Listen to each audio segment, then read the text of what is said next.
আমাদের সরকার কর্তৃক যে সমস্ত বাস আছে যেটা বিআরটিসির অধীনে চলে সেই জায়গায় আমরা দেখতে আসছিলাম।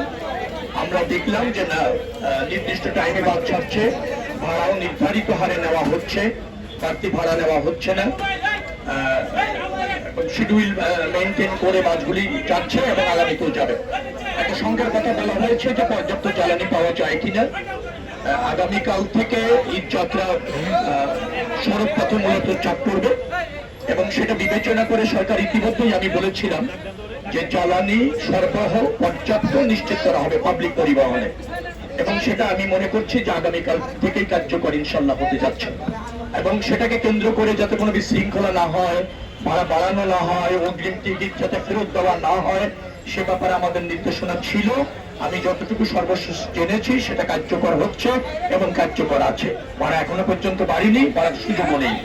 আবার অগ্রিম টিকিট ফেরত দেওয়ার একটা চেষ্টা ইতিমধ্যে হয়েছিল, জ্বালানির সংকটকে কেন্দ্র করে সেটা আমরা বলে দেওয়ার পর অগ্রিম টিকিট আর ফেরত দেওয়া হয়নি, অগ্রিম টিকিট বহাল আছে। পাঞ্জাবের জগতে একটি বিশ্বস্ত নাম শাবাব এথনিক ওয়্যার।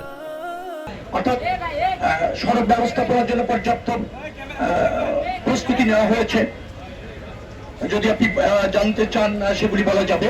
আমাদের যতটুকু সামর্থ্য আছে, বিশেষ করে শহরগুলি সংস্কার করে চলাচল উপযোগী রাখা, যে সমস্ত জায়গায় নির্মাণ কাজ চলছিল সেই নির্মাণ সামগ্রীগুলি সরিয়ে ফেলা, অন্তত 2-3টি লেন যাতে কার্যকর থাকে, 4টি লেন যেখানে আছে কার্যকর থাকে সে ব্যবস্থা ইতিমধ্যে আমরা নিয়েছি।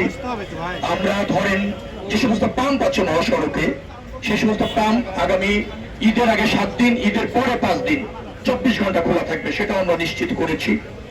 আমরা ইসের জায়গায় যে সমস্ত 260টি স্পটকে আমরা চিহ্নিত করেছি যেখানে যানজট হওয়ার সম্ভাবনা থাকে এবং অতীতে হয়েছে, সেটাকে চিহ্নিত করে হাইওয়ে পুলিশ, বিআরটিএ, আমাদের পরিবহন সেক্টরের সাথে যারা জড়িত, স্থানীয় পুলিশ, জেলা প্রশাসক, পুলিশ সুপার, তাদের সমন্বয়ে ওই 260টি স্পটে যাতে কোনো যানজটের তৈরি না হয় তার পর্যাপ্ত ব্যবস্থা, নিয়ন্ত্রণ ইত্যাদি ব্যবস্থাপনাটা আমরা নিশ্চিত করেছি এবং সেখানে সার্বক্ষণিকভাবে কাজ চলছে।